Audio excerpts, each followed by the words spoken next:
방금까지 토트넘은 2명의 프리맨이 있는 저 지역을 활용할 공산이 큰 상황이었죠. 그래서 손흥민이 앞으로 침투하면서 주변의 선수들을 모조리 밀어낸 것이었는데 브레넌이 직접 뭔가를 만들어내겠다고 결정한 이 순간부터 토트넘이 활용할 공간은 이 지역으로 바뀌게 됐습니다. 그래서 손흥민은 다시 뒤로 움직이면서 자기 주변에 붙은 수비수들을 이 지역으로부터 멀어지게 만든 거예요.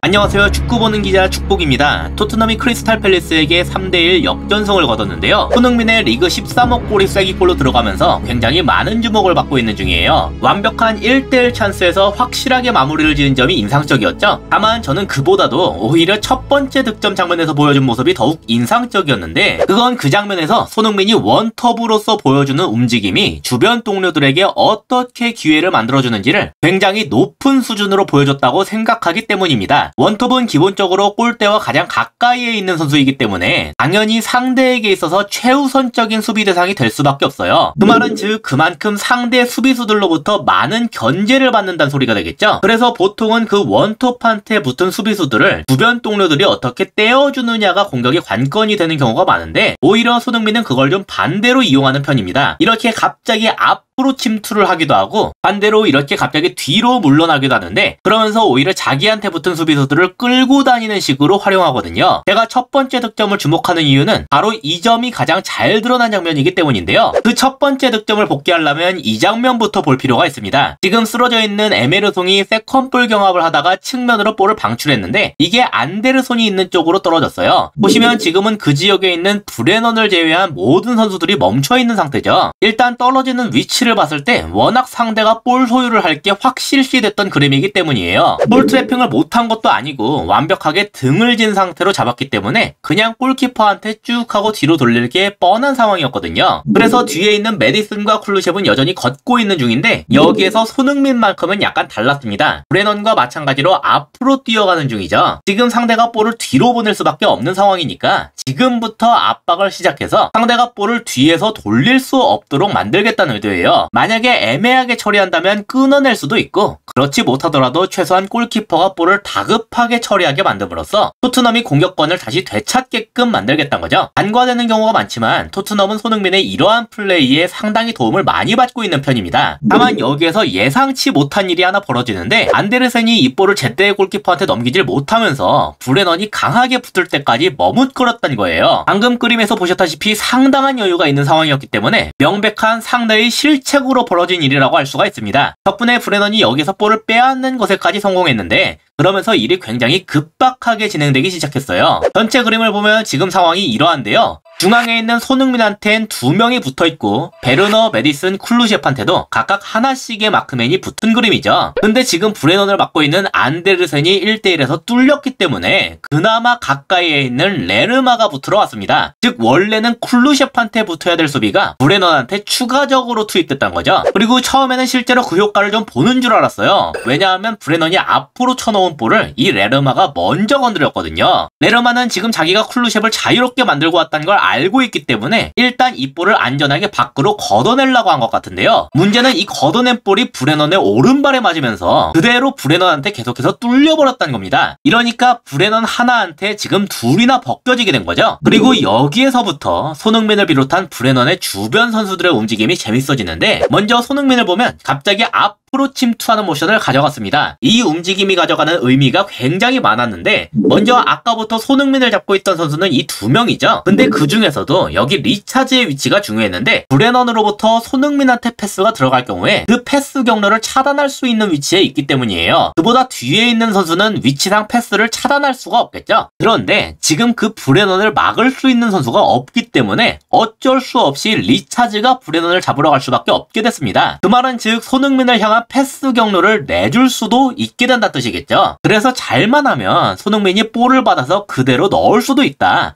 팰리스 입장에선 지금 그렇게 생각할 수밖에 없는 그림이 됐어요. 그래서 원래는 메디슨을 잡고 있어야 될 휴즈가 급하게 내려온 겁니다. 이 손흥민을 향한 패스기를 리차즈 대신에 자기가 막아야 된다는 걸 알고 있기 때문이에요. 하지만 그러면서 자연스럽게 메디슨한테는 공간이 열리게 되겠죠. 그래서 손흥민이 앞으로 침투를 하는 모션 때문에 토트넘은 쿨루셉에 이어 메디슨까지도 자유롭게 됐다. 그렇기 때문에 이 둘은 지금 손흥민과 다르게 약간 뒤에서 머무르고 있는 겁니다. 근데 손흥민이 팰리스에게 일으키는 문제는 이게 다가 아니었어요. 여기서 브레너는 메디슨이나 쿨루셉한테 넘기는 게 아니라 본인이 직접 좀 더 볼을 끌고 들어오는 걸 선택했는데요. 브레넌이 치고 나가는 방향을 봤을 때 이제 메디슨이나 쿨루셉한테 넘겨주는 건 상당히 힘들게 됐습니다. 이건 이제 크로스를 투입하거나 아니면 직접 슈팅을 때리겠다는 걸로 결정을 했다는 거나 마찬가지였어요. 상황이 이렇게 되니까 손흥민이 바로 다른 움직임을 취했는데 아까와 정반대로 갑자기 뒤로 펄쩍 물러났습니다. 이게 손흥민이 얼마나 공격 상황에서 똑똑하게 움직이는 선수인지를 알려주는 굉장히 상징적인 움직임이었는데요. 방금까지 토트넘은 2명의 프리맨이 있는 저 지역을 활용할 공산이 큰 상황이었죠. 그래서 손흥민이 앞으로 침투하면서 주변의 선수들을 모조리 밀어낸 것이었는데 브레넌이 직접 뭔가를 만들어내겠다고 결정한 이 순간부터 토트넘이 활용할 공간은 이 지역으로 바뀌게 됐습니다. 그래서 손흥민은 다시 뒤로 움직이면서 자기 주변에 붙은 수비수들을 이 지역으로부터 멀어지게 만든 거예요. 덕분에 수비수들이 손흥민을 따라 순간적으로 올라오면서 골키퍼와 수비수 사이의 공간이 어느 정도 확보가 될 수가 있게 됐죠. 그럼에도 사실 브레넌이 직접 처리하기엔 너무나 어려웠지만 그 손흥민의 움직임 때문에 반대편 측면에 있는 선수까지도 끌려 나오게 됐고 이러면서 자연스럽게 그 뒤로 침투하는 베르너를 완벽하게 놓치게 됐습니다. 손흥민이 시선을 끄는 것과 동시에 공간까지 만들어줬기 때문에 여기에서 넘어온 볼을 베르너가 쉽게 처리하면서 동점골까지 넣을 수가 있게 됐죠.